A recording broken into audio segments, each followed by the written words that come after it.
outer, so there could be something to do with that. Oh, is he doing that now? Maybe, I don't know. Um, but we're green. Oh, hey, we're live on YouTube again. Yeah, yeah, somehow reconnected, but whatever. There's just, anybody on YouTube just gets a huge gap in what's going on. Um, I don't know. I don't know what they're doing. Their desktops plugged into the router. Boomers do what boomers do. Yeah, for some reason we are live on YouTube again. I tell you, I don't have this problem when I stream in the middle of the night, like ever. No, right. When I'm like the only person doing like major internet activity. Well, actually, that's Yeah. changed. Buck has been staying up a lot later the last like few months. He's been going to bed about Yeah, the but the same time most that I I've do. done recently is watched YouTube videos and been on Valheim.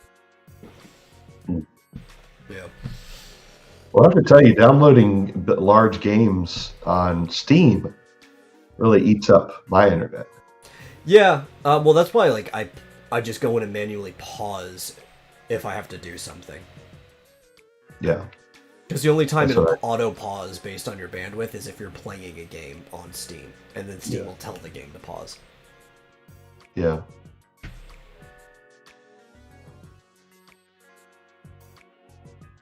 Well, anyway, Remember what we were talking about? nothing important. Probably not.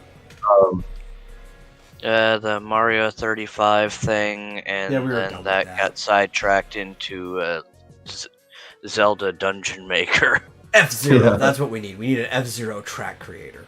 That would bring new life into the series. It would get a bunch of people to buy it.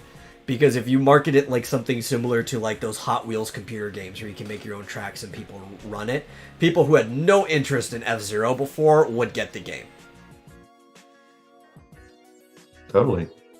And then maybe we can I'm actually still start up- selling the franchise. I'm still upset that there are 2 tracks and the Blue Falcon in Mario Kart 8, but still no other sign of F-Zero other than that. Well, why wasn't Captain Falcon brought into the game when the track and the cart was? That's actually what bothers me. Yeah, no, instead we got Link just like squatting into this tiny little cart that is way too small for him, and then the Animal Crossing characters. Well, I mean, Link has his own thing too. Like, that was like a completely different add-in. It's like because Link got his own cart and tracks. Animal Crossing has their own cart and tracks. You bring a cart and a track and tracks for F-Zero, but and then no there's Captain somebody Falcon. else who's in the game that has their own carts, plural, but no track is the Inklings. Yeah. Technically, Link has more than one cart because they brought in both versions of the Master Cycle. Yep. Though I believe it's the second one only in Deluxe, right? That wasn't in the original version of Mario Kart 8. Actually, I think it was added in an update. Oh, okay. I don't remember it being in the version I had, and I'd gotten to the point that I unlocked everything and had the DLCs, but I don't know. It stopped me from getting Deluxe because I knew I was going to have to unlock everything again, and it was like, I really don't want to.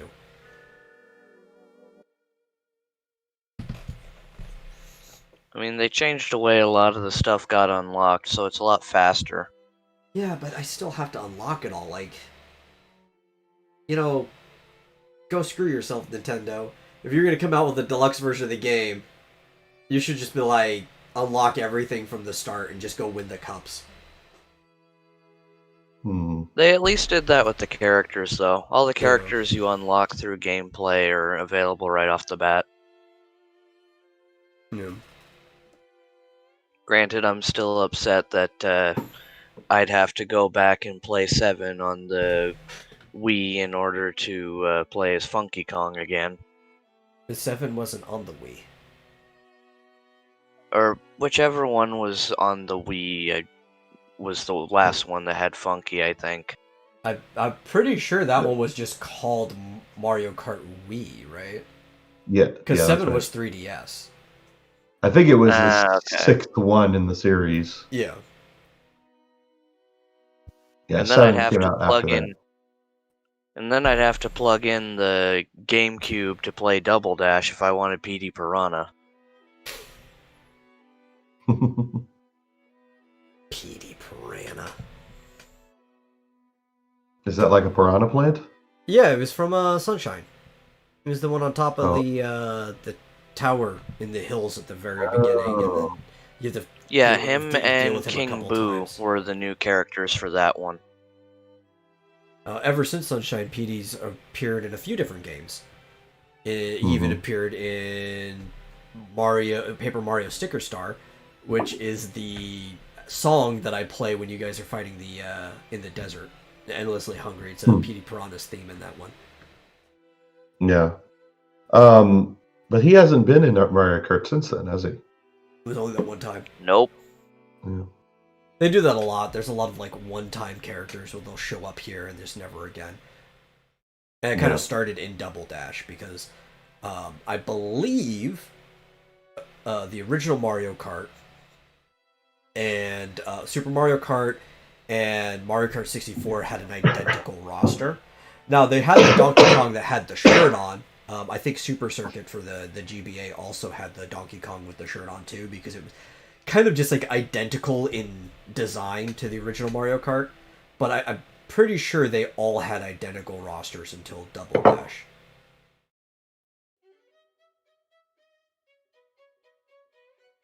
They should do like Smash Brothers, where they just keep adding more and more. Everyone's here. I mean, other than PD and Funky Kong not making a reappearance, they have been doing that since I think 7. Because King Boo had not come back in 7. But he's back in 8, wasn't he? Yeah, he is. Yeah, he was added back. Actually, was he in the first one? I thought he was added back in with Deluxe. Because I remember hearing complaints about him. He was unlockable in the base version of 8. Okay. But yeah, he was back in 8. He wasn't in 7 though. They really didn't start doing that with 7 anyway. 8 was kind of the closest thing to that, because they also brought back like Shy Guy as somebody that's playable outside of being a download character, because in like DS the only way you played a Shy Guy if you were doing download play, and it would just assign you a color. And you could pick all the colors of the Shy Guy. 8 also lets you pick what color of Yoshi you play and stuff like that.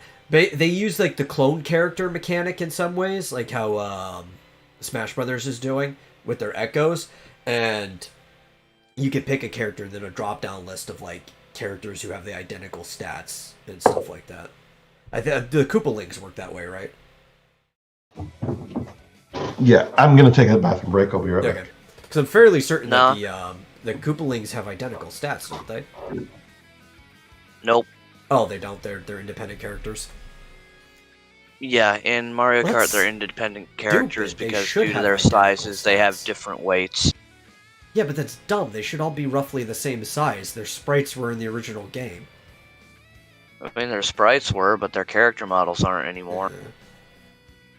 God, Morton and Roy are heavies. Ludwig, Wendio, and one other that I can't remember the name of are medium. And then Iggy and the other like crazy-haired guys. If you actually look at his character drawing, he was about as thick as Morton. Oh wait, Ludwig. Ludwig, I think, is the other medium. But you said he was a medium. He should be a heavy if Morton's a heavy. They're about as thick as each other. This doesn't make any sense. I mean, not in the new models they have for Mario Kart. Morton's huge compared to his siblings. God, Nintendo, why are you pissing me off so much? That does not fit with the way you had these characters before. This is why I like in Smash Brothers, where they're all just variants of Bowser Jr.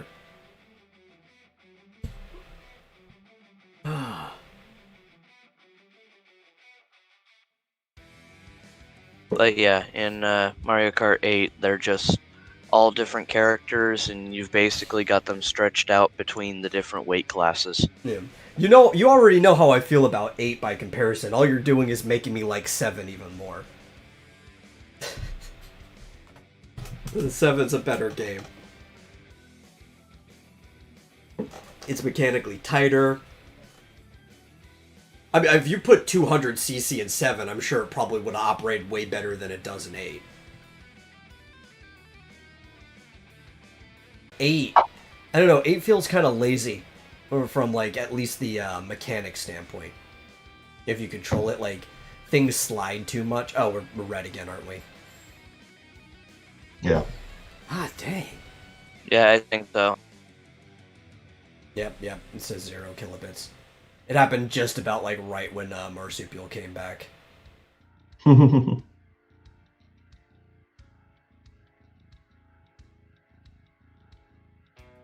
Ay. Am I going to have to start streaming from here? Maybe, I don't know. Because it only does this during the frickin' Vomitorium, too. We haven't had any hiccups during the RPG in a while. Yeah.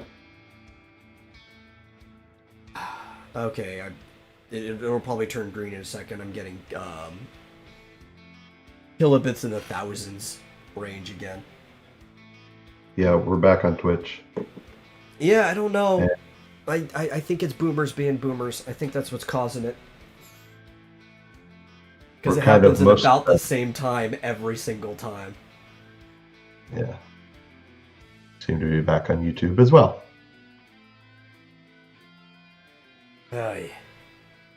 Yeah, but basically I was just complaining about Mario Kart 8 in general. I like a lot of what they're doing with it, but I don't know. I've always played Mario Kart from like a semi-competitive standpoint.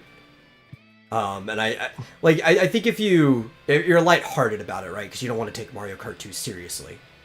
But any game that I play, I want to get good at. And I can feel from like a control standpoint, right? From like a handling, from like a mechanical standpoint, that Mario Kart 8 isn't as fine-tuned as 7 was, right?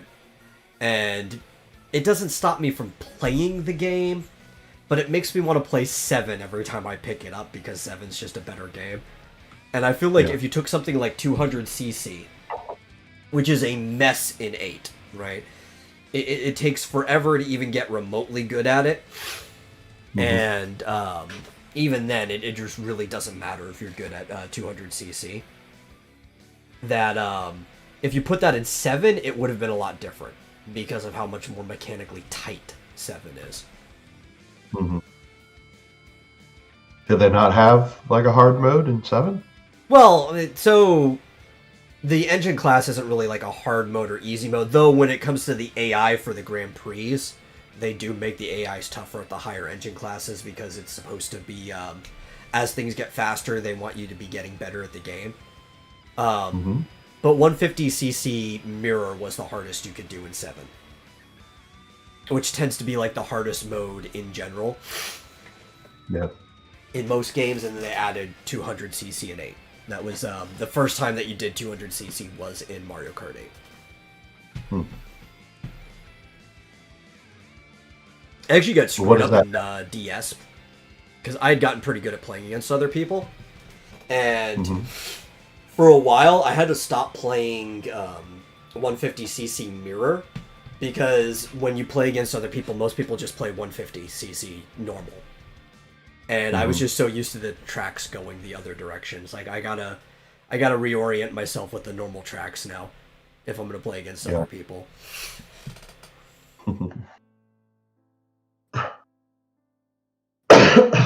Is the stream over? No. I'm just having internet problems. Does it seem over? Refresh Refresh if you don't. Or I'll type it.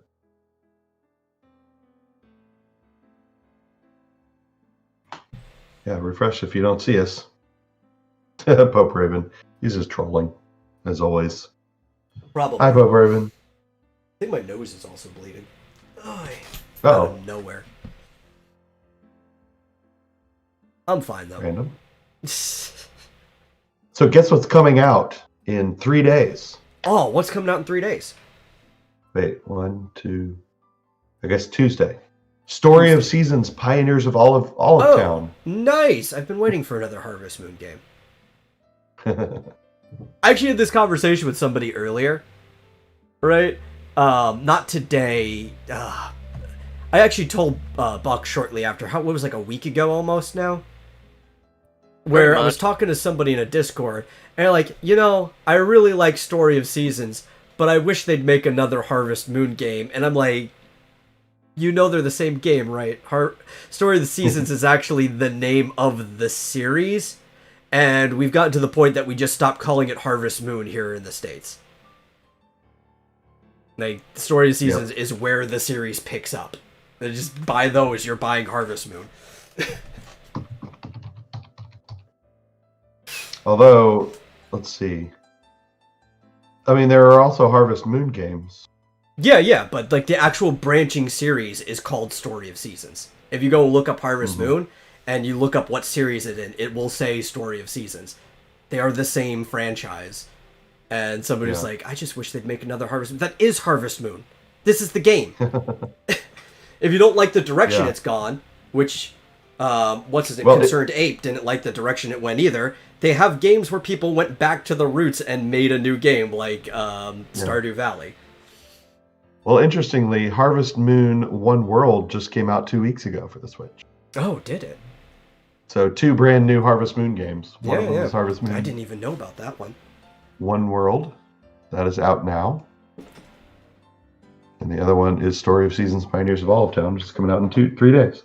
See, I knew Pioneers of Olive Town was coming out because I saw the trailer for that like almost a year ago. What was it, like midsummer when it came out? And I didn't know that there was an actual titled Harvest Moon game coming out, though. I didn't even see like any trailer or announcement for that. Well, my girlfriend is a big fan of all of the above. Yeah. And she says she has that Harvest Moon game that came out a couple weeks ago. And she said she doesn't know, she wants to try, because I like to try some of these games occasionally, whichever one she recommends. She says she's going to get Story of Seasons when it comes out and compare the two and let me know which one is better, which one I should get. If I only wanted to get one, I probably would only get one. So as soon as I get her recommendation, I will let you know. Yeah, have her do like a detailed write-up and then just read it like really deadpan on air. Yeah, exactly. Here's my review. You're gonna be like a kid in class doing their presentation, and we're like actually print it out and read it like it's a piece of paper. This is my review of Harvest Moon versus Story of Seasons. So, yeah, she said wait on Harvest Moon. She thought maybe Story of Seasons might be better. Although I played Story of Seasons Trio of Towns, which is the most bizarre name, and I did not like it. Yeah. Well, that's the thing, right? So Story of Seasons in general, when they started doing that, was kind of trying to go back to the way Harvest Moon was in some. Because for a while, all we got were spin-offs like Rune Factory and stuff like that. And Rune Factory doesn't play like Harvest Moon. Yeah. But Story of Seasons isn't like full Harvest Moon either. It's close. It does most of the same things, but you can still clearly tell it's a modern game with different ideas. Well, I found Trio of Towns to be way too much dialogue and too much intro. Well, it's very story heavy. My God. That's the problem. Yeah, it's like, God, this is so boring. As opposed to, I just want to farm. Stardew, right? Where Stardew is Concerned Ape taking the idea of Harvest Moon and is like, where would it be now if it continued in the same direction?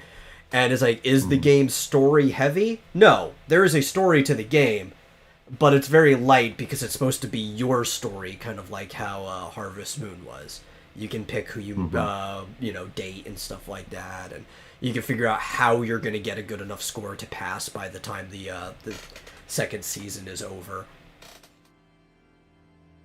Yeah, and I know Peach has also played the Rune Factory games too. So, but I I think have they're not asked her how fun. They're those are. just not really Harvest Moon games. Hmm. Well, I love Stardew Valley, but I've played it so much you wouldn't even believe. Yeah, you And I've could have played just it won both on another. PC and Switch. When Hmm? Stardew Valley 2 coming out? Well, I don't think there's going to be because I No, mean because it they just just keeps came out with updating version you. 1.5, Yeah. Instead of a 2, and he's just going to keep updating the same game like forever. 1.5 is practically like Stardew Valley 2. There's so Right again. much. There's so much added. There's like a whole new island that has a whole new dungeon and a whole new set of quests. It's crazy. I mean, it's practically like a whole new game. Yeah.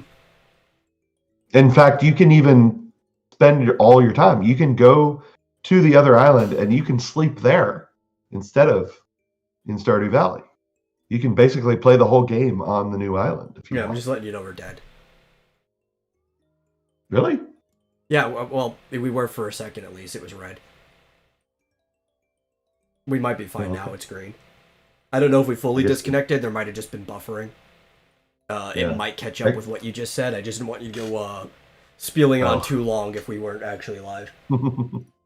Thanks. Well, yeah, we Yeah. appear to be again. So anyhow, I was saying Stardew Valley 1.5 is practically like a whole new game because there's a whole new island you can go to and you can sleep there. You can create a new farm there.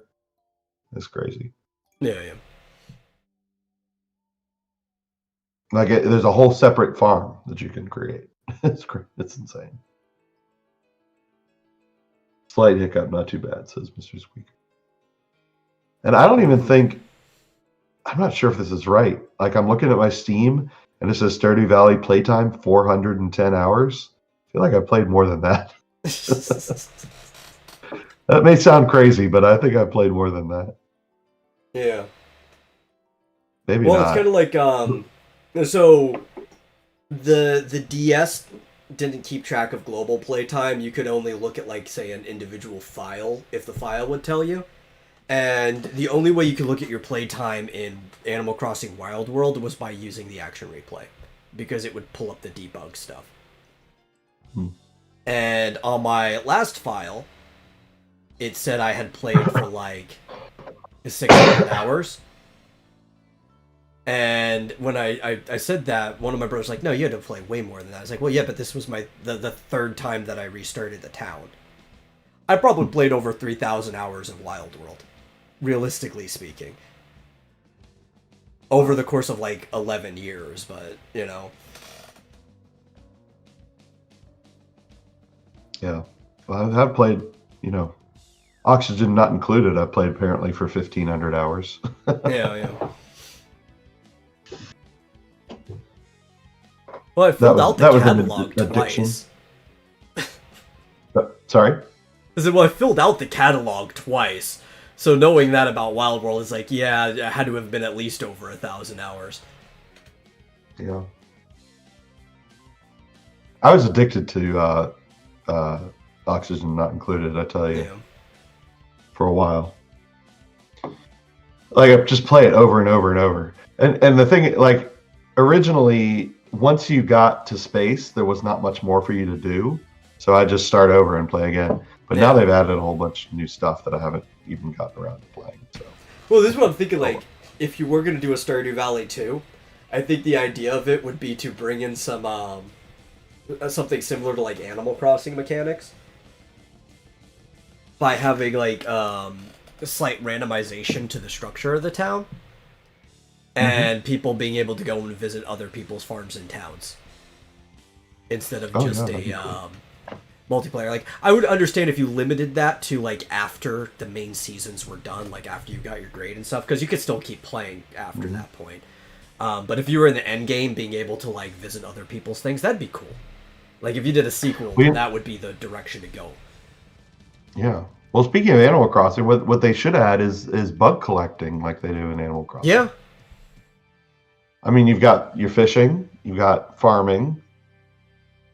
They don't have bug collecting of any kind.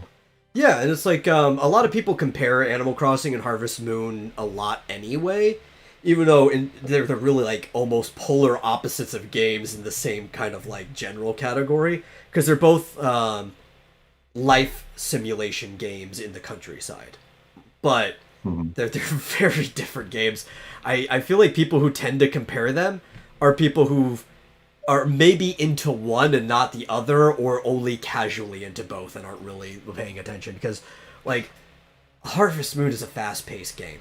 Every day just comes and goes, and you really got to time what you're doing. It's not that heavy or stressful of a stress management game, but it's almost a stress management game in some regards. Harvest Moon? Yeah. Because you have to time everything. It's all about organization and figuring out what am I doing in this limited time for the day, because then I have to go to sleep and the next day comes. Animal Crossing, on the other hand, is the polar opposite, where it's like everything's moving in real time. You're not rushed to do anything at all. You could spend forever paying off your loan. It doesn't. You don't have any timeline for getting close to any of your villagers. In fact, if you want their picture, that's really up to you. There's not like you're trying to marry anyone or anything like that. It's like anything that you could say about one game, other than the fact that they take place in like similar settings, it's almost the opposite in the other. And people try to lump these games together all the time. But they have a lot of nice mechanics that could be shared across from each other. Yeah. But like Stardew Valley is I guess more like the Harvest Moon model. Oh, it's like a very limited 100%. time. Yeah. It's basically a Harvest Moon game.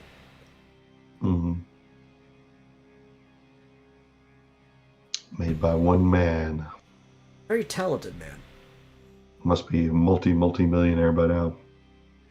Maybe, I don't know. Like, how much do you actually make off of that game? Especially because, like, there are plenty of people who are buying it multiple times. Like, next time it's on sale, I'm considering buying it again so I can have a Steam version, since I only have it on PlayStation.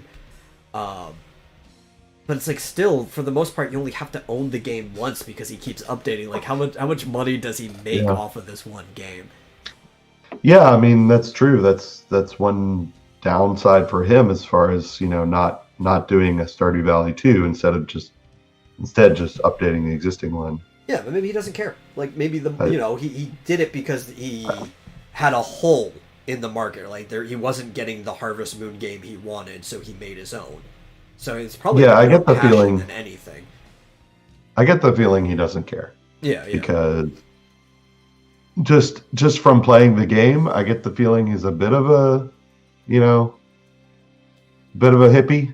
Yeah. if you will, to put it nicely. But look at this. On Steam, there's almost 300,000 overwhelmingly positive reviews. Yeah. So he must have sold the game at least 300,000 times. Yeah. Like, that's only you can make a lot of money. I'm just saying, like, how much money could you be making compared to, like, other game developers? But it's probably enough, right? Like, he did this as a passion project. Whatever he's making is probably enough. Yeah. I mean, and that's only here. That's not even including Switch and whatever other platforms. I mean, like I said, he's probably, at some point you have to decide, well, okay, I've made my millions and I'm continuing to get income. He must continue to get income from it.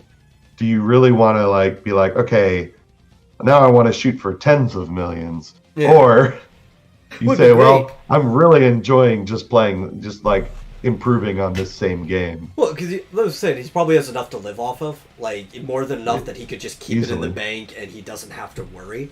So he can just keep updating this one game if it's a passion project. But like if you really, really want to be passionate about it, you could reinvest that money into a better model of the game. Which, you could technically do by updating, but you're probably going to hit a wall eventually that this game can only be updated so many times in so many ways. Yeah. That if you just make a new game from scratch, it gives you a whole new sandbox to work in. Yeah, but I tell you, this latest update is absolutely huge. It's enormous. Like, he's never added this much in one update to this game. Yeah. And I feel like he probably has big plans going forward for it. And if he did a second game of this scale, he'd have to hire someone to do it for him. Yeah. And Which I maybe was he's assuming worried when about- I said reinvest. Yeah. Which maybe he's not interested in that. Yeah. Maybe I mean, he just wants to keep he's it a obviously single person project. Yeah, I mean, he's obviously hired people to do. Like if you look at the credits, someone else did some of the music and some of the graphics and stuff like that. So he just wants to keep it small. Yeah. Which Well, I wouldn't can't want to complain. get too big. It's almost underground in that way. Like it's a popular game, Yeah. but it's very, very indie feel. Very, very personable. I prefer games that are like that. I don't think any studio that makes something like this should ever get too big. It's cool that it's basically one person with contract work for specific things. I wouldn't mind it being 5 people though, just because you could probably get so much more work done. Yeah, I mean, I'd love it if he came out with a start from scratch Stardew Valley 2 that was, brand new graphics and brand new systems and everything and continue to work on one, a deal or, new content for one. But, whatever floats his boat, I guess. Yeah. Can't complain when it's a game where I bought it once years ago and there's just new stuff being added constantly. Oh yeah, I love when that happens. Yeah.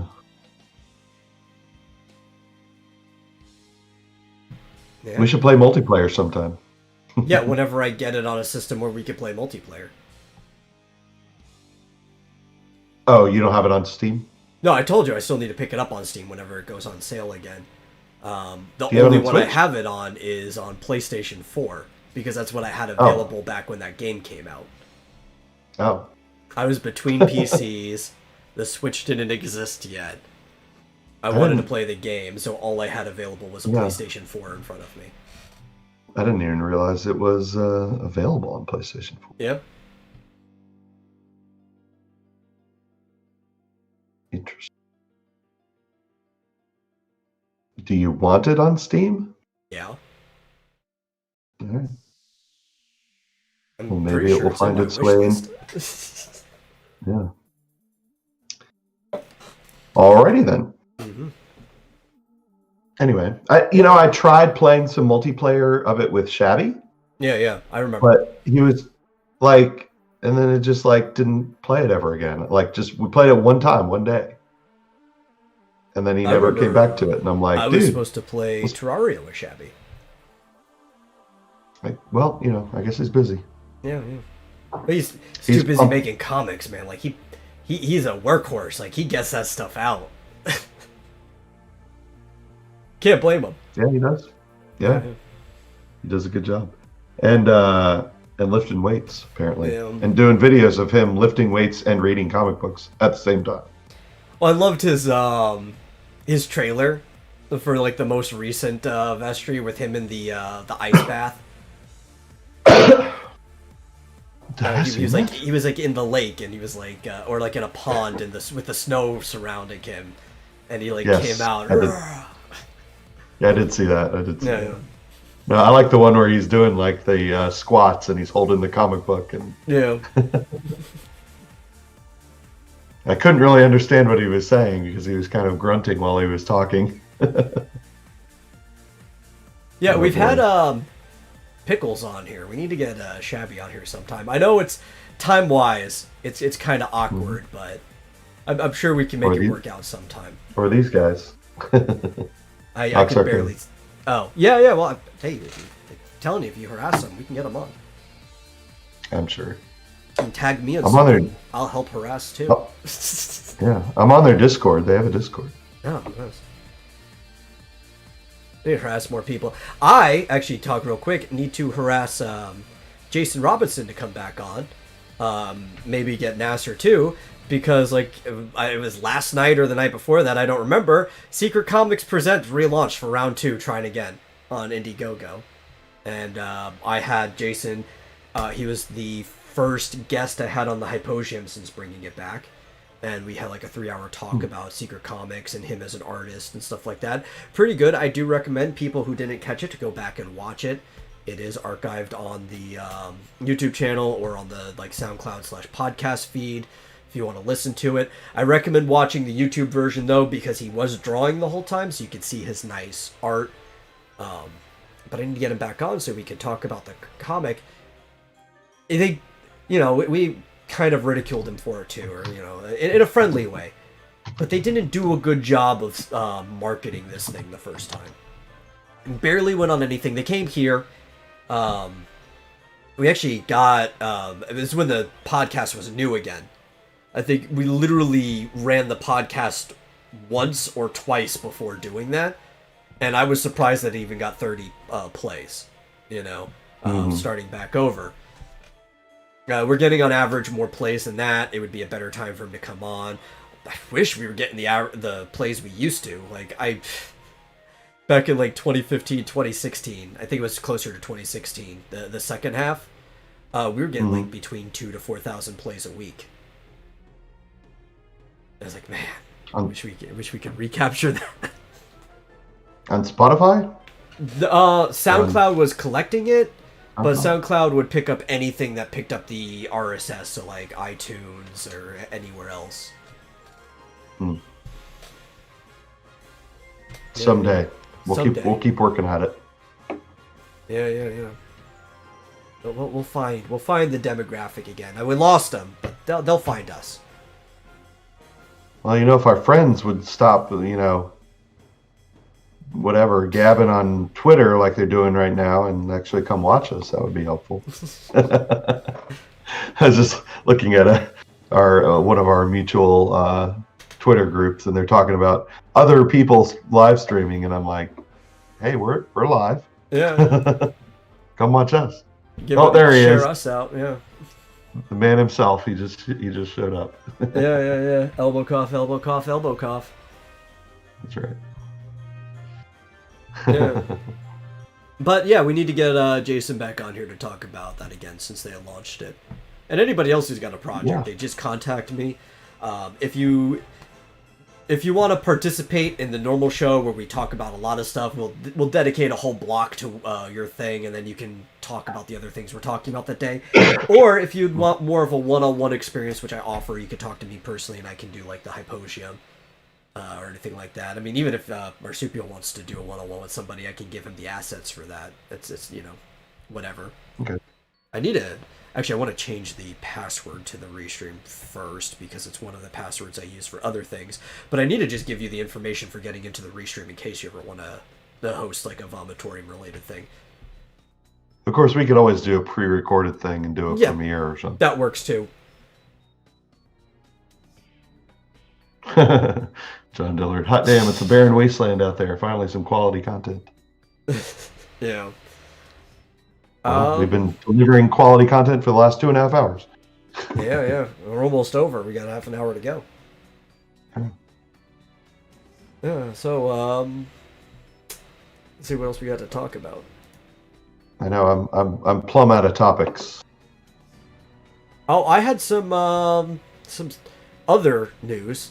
Science, technology, stuff like that. But actually, this might have been why we used to get a lot more views too.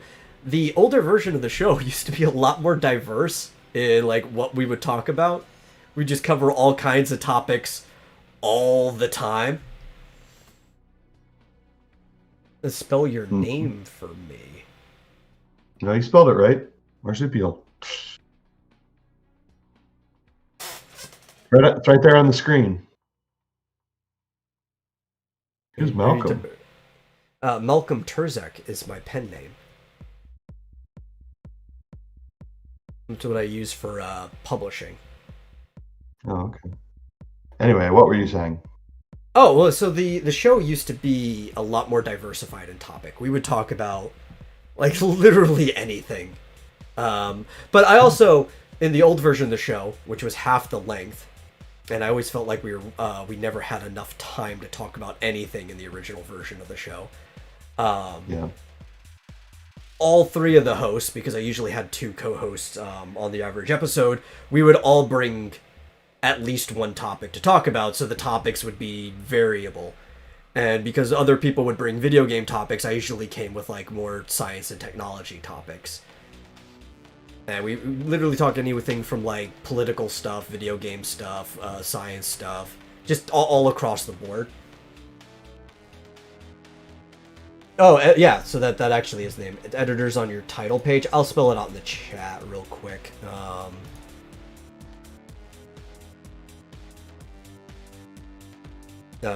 My pen name is Malcolm Terzik.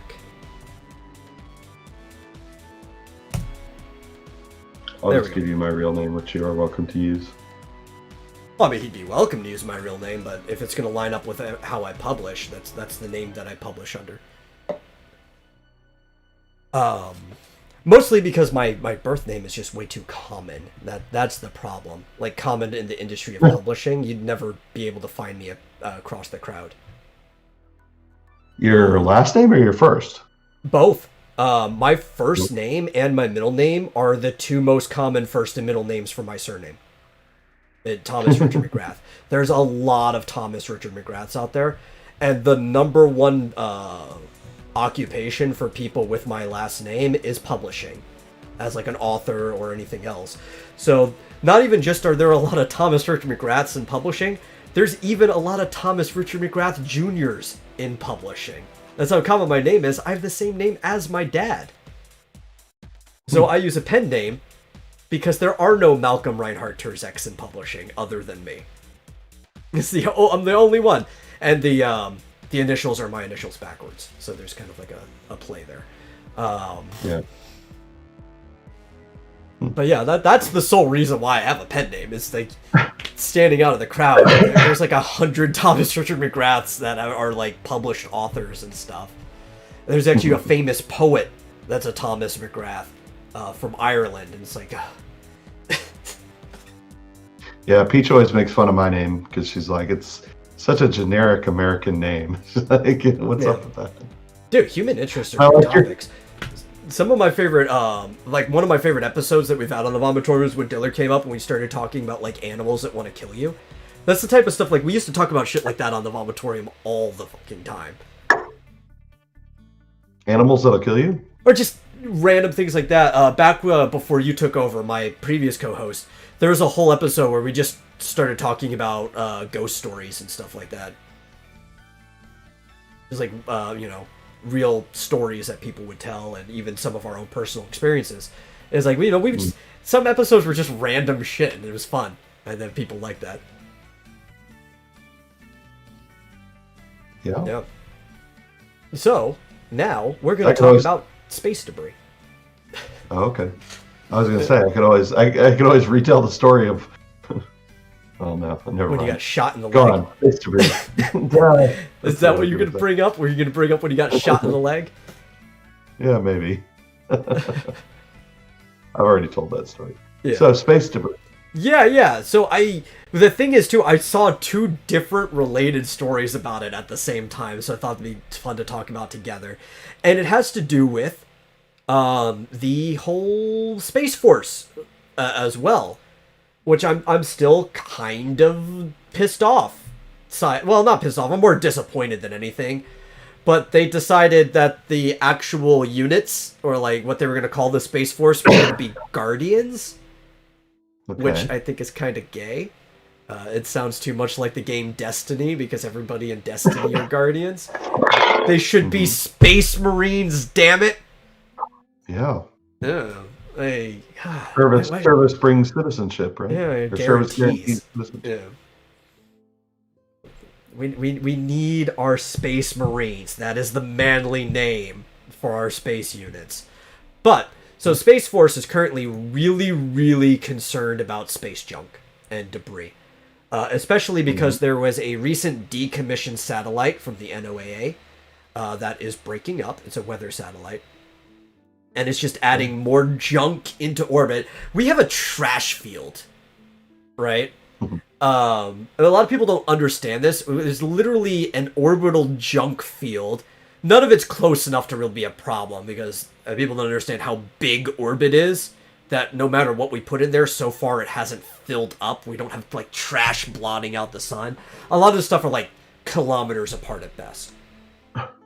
But there's a trash field of orbital debris from shit that we've been launching into space that is just kind of like circling around the Earth. Every so often something comes in. Most of it's so small that it burns up in the atmosphere and you never have to worry about it. Sometimes a whole satellite might come in and strike like a meteorite, but it's very, very rare, and most of the surface of our planet's covered in water, so most of it just ends up in the ocean anyway. But we keep sending more and more shit into space, and it's starting to worry people because our trash field is getting denser. We have too much shit in space. Yeah. And it is worrying the Space Force. Yeah, I kind of... I've been hearing this for a while, and I feel like in the past it's been a bit of a... I don't know, not that big of an issue. But yeah. I wonder if now it's starting to become an issue because... I don't think it is an issue yet, but I think like the rate that we're doing it, we're seeing that it might be an issue in the near future, right? Like we're trying to cut it off before it becomes a problem. It's kind of like you see your room's messy because there's like a little bit of clutter here and there. You're like, it's not a big deal. I'll get it tomorrow. But if you say that enough times, eventually you're like moving through a swamp of just shit all over your room. It's like, man, I should have cleaned it up a week ago. Yeah, exactly. Might as well, if it's easy to start taking care of this now, might as well get started. Yeah. Before it becomes such an issue that it becomes an intractable problem. What do I care about space? I don't live there. Matter of fact, we should build a wall. I don't know if building a wall around space would be practical. Well, we're already living in a dome, right? Oh yeah, apparently. We're kind of making a wall out of space junk. That's right. We're already making it. No, the problem is it's not that you don't live there. It's eventually going to come down to where you live, because things eventually stop orbiting. Because a lot of people don't understand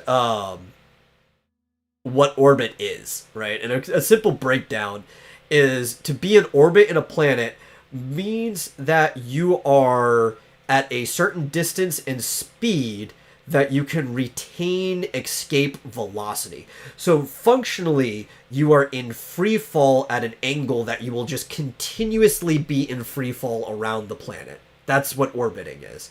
The moon is at such a good distance that it is always in free fall around us, and our gravity doesn't pull it in any closer.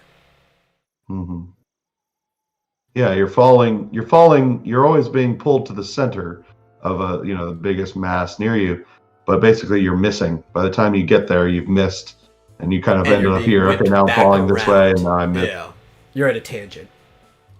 Right, but here's the thing: most things that are in orbit are not in a perfect orbit. No. A perfect orbit would be you are at a constant distance. So most things are, I believe most things are getting closer and closer.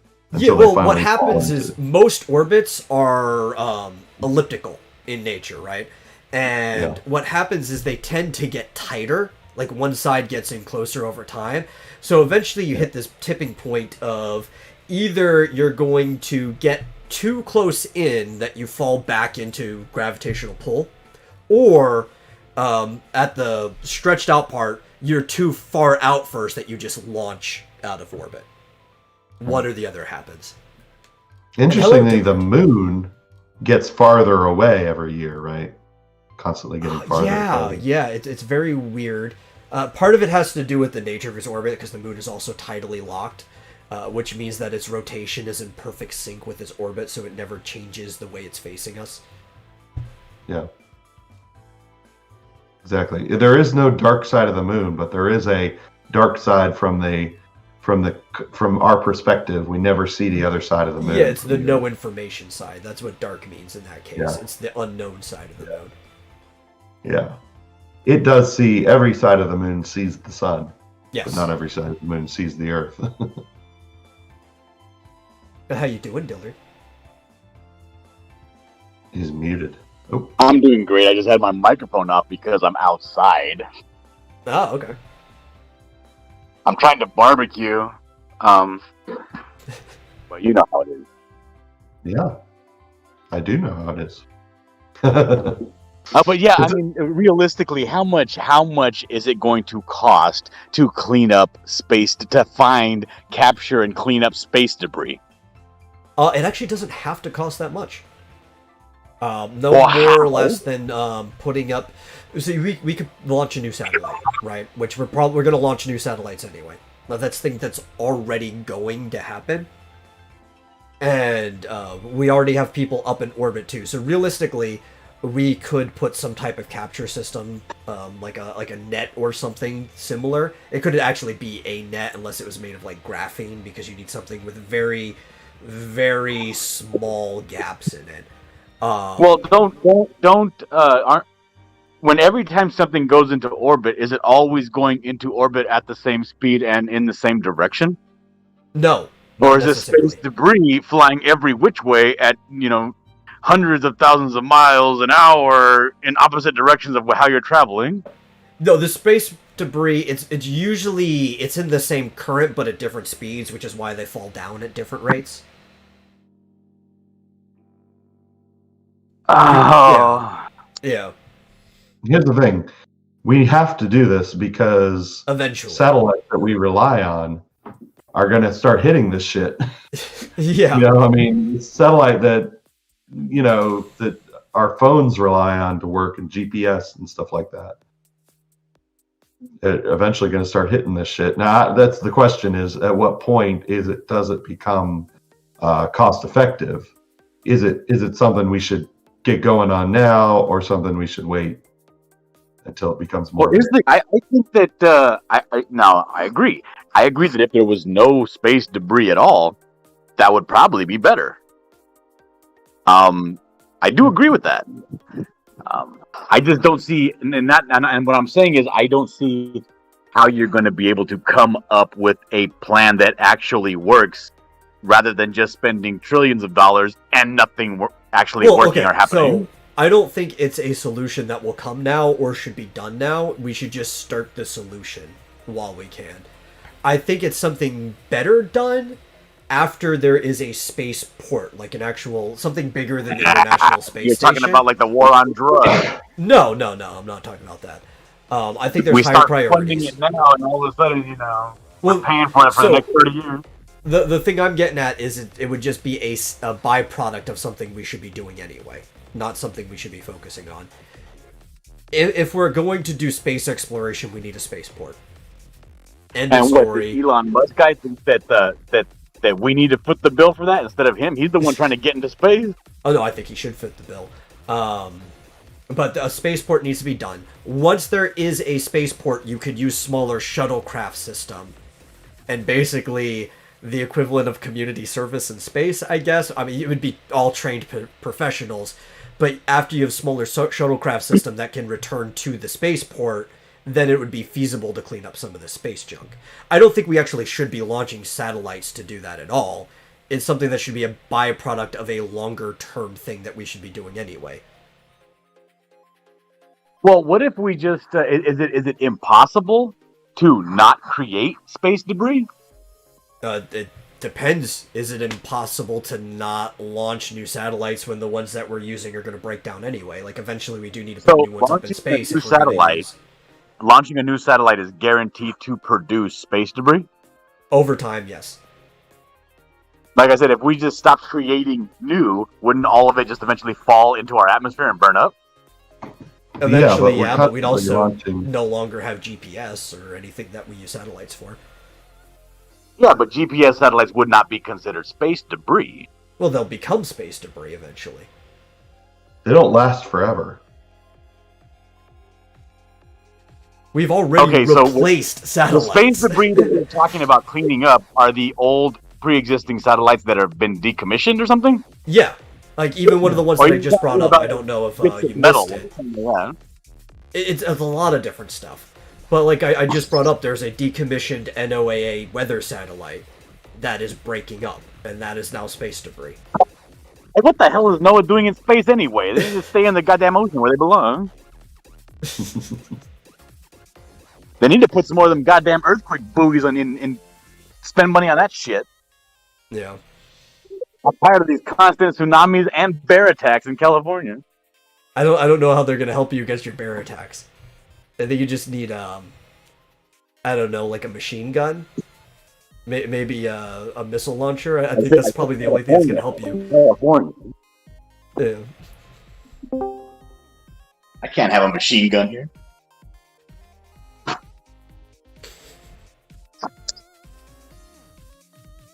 That was Yes, on I my do. end. One second. I'm on a live. Hold on. Let me get off live. Okay. Sorry. Where are the birds?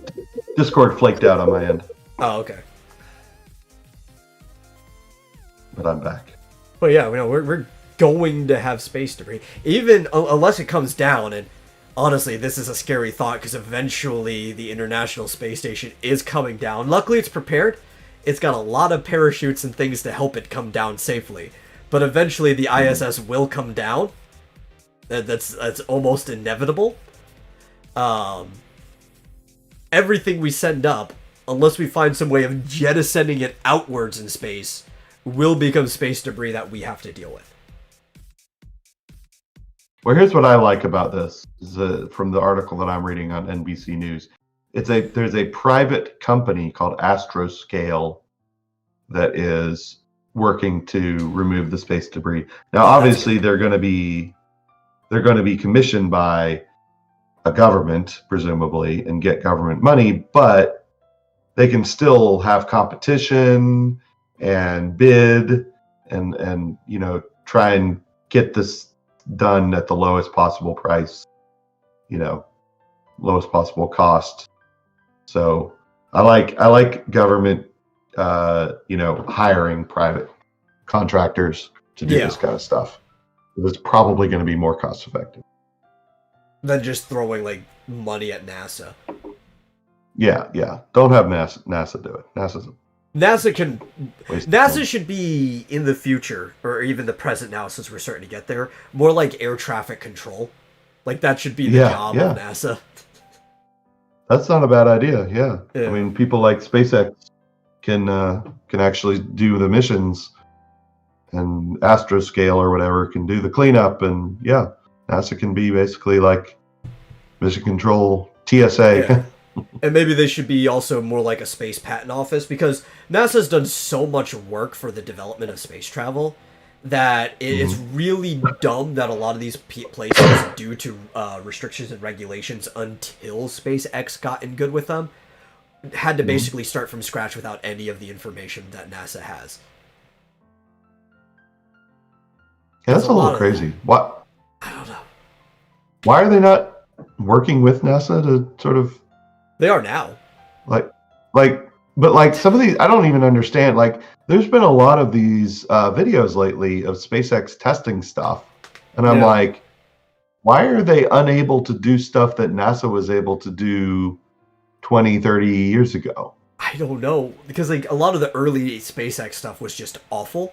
I was criticizing SpaceX for a long time because like, you guys are stupid. One, why are you mounting your tanks this way where the fuel has to go through the other tank? You're just going to end up with explosions. This is how Challenger went down.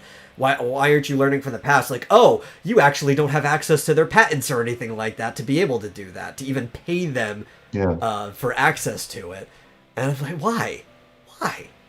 I don't understand that. Like, why would the government have patents anyway? Right? It's government. Well, it's NASA. Yeah, NASA has them because of the scientists that work for NASA when they made this stuff. So it's technically under their names, but it was under the organization of NASA. It should be, but it was all paid for with taxpayer money, right? It should just be public domain. That's what I don't understand. Like, these people are like cheering, like, oh, yay, the rocket landed, and then it exploded. But it landed. Here's the thing, and I'm like... This is actually probably going to piss you off to know this. The #1 patent holder in the world is the United States government. They have more patents than any individual does. Why isn't that allowed? Why isn't that shareable? Like, what possible private? I mean, I understand patents. If a private company or a private person has a patent, they should be allowed to capitalize on it. But the U.S. government, I mean, unless they're making money off of it, if they're making money, which is mitigating how much taxes they need to Could it collect. possibly be that they want to have these things not available so that other countries take their technology? Well, okay. Yeah, I mean, that's I could fair. buy that. You could choose who gets to. But if you are an American citizen, then maybe a citizen, then tax-paying money should probably cover the patent cost then. As long as you can prove citizenship. and you should be able to share some of these patents with private companies. No, I do get it. Musk is a citizen, but he is a foreign-born entity. So maybe they were suspicious of him at first. It's actually funny talking about Musk. There was another thing article that I had up to talk about where Tesla was banned from Chinese military facilities and stuff like that, military bases. They banned Tesla because it's a smart car, and they thought that the cameras and stuff inside of Tesla was spying on them. And Musk even had to come out and like, no, our cars don't spy on anybody. If we did, I'd shut my factory down. Yeah. Which is kind of ironic considering China's worried about someone else spying on them. Oh, yeah, of all people. It's like China being worried that their patents are going to get stolen. Yeah. But the thing is, right now, because it used to be the U.S. and Russia, that was the big space race.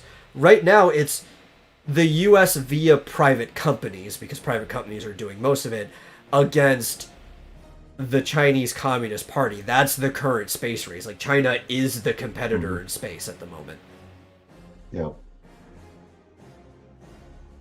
I just don't understand how they can not have the information.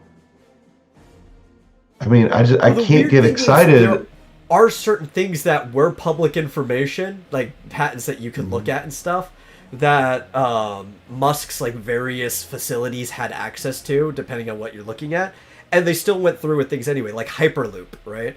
The Hyperloop is just the vacuum train tunnel. And the vacuum train goes back 70 years was the first patent for the vacuum train. And there's 4 or 5 different designs for it by different people over the years. And basically anybody who understands thermodynamics, this is a stupid idea. It takes all of the problems with building things for space, but then puts it in the atmosphere in a pressure tube. And this why would you do this?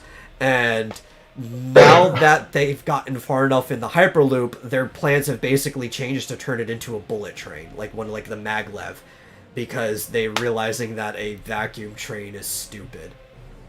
And it's but all of this information was in front of you the whole time. Yeah.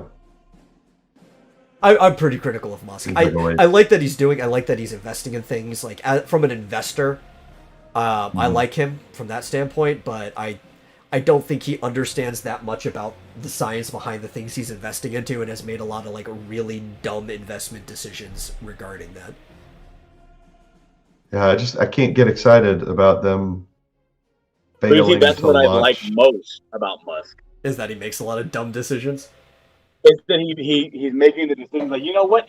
They say it can't be done, but I don't believe that it can't be done. Let's figure it out. You know what I mean? Yeah.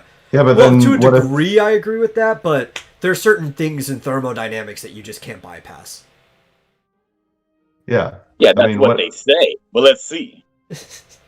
Well, then he sees and basically determines, it was right. We can't do that. But I mean, just what bothers me is why are we getting excited about these experiments and launching rockets that are failing when we've been able to do this for 30 years or whatever? Well, reusable rockets are stupid in the first place, right? Shuttles, reusable, fine. Rockets, on the other hand, it's actually more cost effective to just let them crash down in the ocean, drag them up, and melt down the metal to reuse, because the problem is half of the weight of a rocket is the fuel it needs to launch. So if you're trying to pull it back down using fuel, you're actually limiting the launch capacity of the rocket, right? Like to exit orbit. It's also like reloading a bullet cartridge. You can only do it so many times before you have to just scrap it and start it over. Yeah, because it's not effective. Right. Well, like, is that what they were trying to do with the flip and the re-landing? Yeah, they were trying reusable rockets was the idea. Like they have to overload the fuel. They're trying to make it the rocket itself as light as possible so they can put more fuel in it so it can have enough fuel to touch down. The actual only thing that I've liked out of this whole attempt to make reusable rockets is that due to the private competition, it's driven the price of rocket fuel down. Which has made non-reusable rockets even more efficient. Is rocket fuel, is that something that's in demand in your life? No, but it is like really expensive, and that's actually most of the cost of space travel. The fuel for the rockets costs more than the metal. Yeah. What's that, John? I said, ask JP4. That was his business, transporting JP4 rocket fuel mixed with regular gasoline. Oh, really? Big business, yeah. And not only that, like if you can find a way, if you realistically can find a way to make reusable rockets, I mean, it might be worth it, because essentially what you're doing is turning, your shell casing into a gun that you can fire repeatedly out of. You know what I mean? Yeah. Which would be great. It would be fantastic if you could have a shuttle, like, hey, this is my shuttle, and make them essentially like cruise ships, Well, so the big problem is most of energy needed in space travel comes from leaving an atmosphere, right? Pulling past the gravitational pull and all the actual matter that's in the atmosphere that you're pushing against on the way out. That is the vast majority of energy expended in space travel. And this is why we use rockets and shuttles differently. So we have the shuttle with its own fuel that it needs once it's out there. You burn almost no fuel in space because there's very few forces on you. You can use impulse, right? Just like short bits of thrust to start moving in a direction. And then you use another impulse to stop moving in a direction. And then after you have that weight calculated, then you make a rocket big enough to carry that weight plus the fuel it needs to push you out. And then you launch that into space and you let the rocket fall back down. That is like most of the energy needed for leaving space travel. So this is another reason why I bring up spaceports and why spaceports are important, because what we need is basically just to shuttle people to and from a spaceport. Because if we have things that are dedicated space vehicles that go from port to port, you use almost no energy transporting those vehicles. So like if we wanted to go to Mars, you build another spaceport in the orbit of Mars, and it costs almost no energy. You could even use lasers to propel them with solar sails to move a shuttle back and forth between the two spaceports. Most of the energy just comes from leaving atmospheres. Yeah, but the problem still remains that people that are going to want to go to Mars still have to leave Earth's atmosphere to get to the first spaceport. Yes, but it would still be more cost effective in the long run than using shuttles to using rockets just to get a simple shuttle into space. And like you could do group loads on and off of the spaceport. Basically, what you're talking about is leaving the shuttles up in space, indefinitely. For the most part, yeah. Yeah. Just so you wouldn't have to worry as much about transporting the fuel that goes into the shuttle, because the whole shuttle with the fuel would be up in space. All you got to do is transport the people as light as stuff as possible. Those shuttles don't need fuel, the ones that'll be up in space, because using solar sails you could actually use lasers to do it, right? So the only fuel we're ever doing is anything the port, which is a space station, needs for sustenance, right? So you would take in group loads of people in the one return delivery shuttle, because a shuttle's still easier for coming back in. It's aerodynamic, you can land better. This delivery shuttle is basically freight. It's got people, it's got supplies. It has to go back and forth anyway, so it'd be easy to just have a bulk of, say, and we could actually make these pretty big eventually too, without costing too much. Maybe 1,000 passengers and freight going back and forth. You probably couldn't do more than 1,000, but you could probably get 1,000 passengers and freight eventually, right? And you could be very cost effective because it's like airplanes, right? Airplanes are actually a great way of travel when you break it down, because even though they are adding, say, like carbon emissions and stuff, it's being split amongst every single passenger in the airplane, as opposed to them taking like a private plane across or a small boat across the ocean or something. You are mitigating the cost across a bunch of people at once. Cost efficiency is the real thing with space travel. It's not like, there's certain things we can't bypass, but if we can split the cost up and make it as efficient as possible, things will be better. Mm-hmm. It could potentially be paid for by private citizens instead of governments who get all of their money by stealing. Because taxation is theft. To a degree, yeah.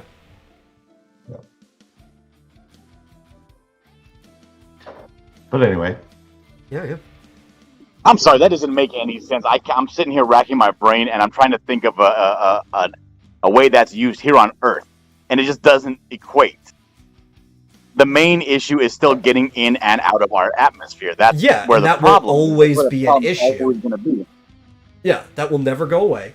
But the thing is, right now we're sending at most like a crew of 4 to 7 people into space, and it's not very cost effective, right? That's the problem. And with the way things are going, we're still only going to send crews of 4 to 7. Effectiveness of it. I thought the problem was the debris that it was putting out. Well, that is a problem too, but once we have a port, we can clean up the debris easier.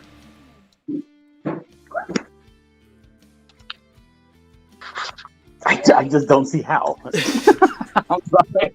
We also I don't see how that makes it any easier at all. Once you're out of the atmosphere, physics are a lot different because you don't have as heavy of the gravitational pull, because gravitational pull dithers out by reducing value of 25% every like so many feet, right?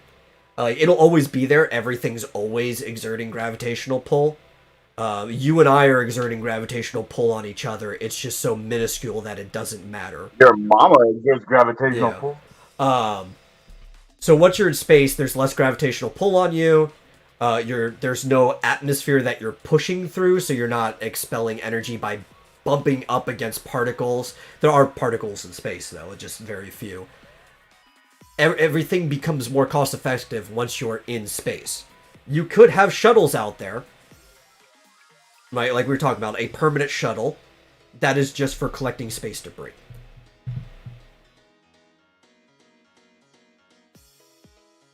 And it would cost a lot less fuel. We still have to get people up to the port and back, but we can send like 100 or so people at a time to that port. I think Metal's point is that right now we're sending a lot of extra stuff up and back every single time that we could reduce if we could send stuff up and leave it up there connected to a port, and then have less stuff having to leave the atmosphere and come back. Which would also make it easier to clean up as well. Yeah. That's his point, is that if we can reduce the amount of stuff that we're sending with the people and the actual freight or whatever needs to actually go up there, if we can reduce the extra stuff having to break orbit. Yeah, because we're actually already kind of doing this with the ISS, right? Like, when we do it, we don't send each country their own like rocket and shuttle up. Whoever's going up, they'll hitch a ride, and then whoever's coming back down will hitch a ride back, and we'll have like 3 or 4 countries sending their people at the same time. Like, we're already kind of moving in this direction with how we handle space travel anyway.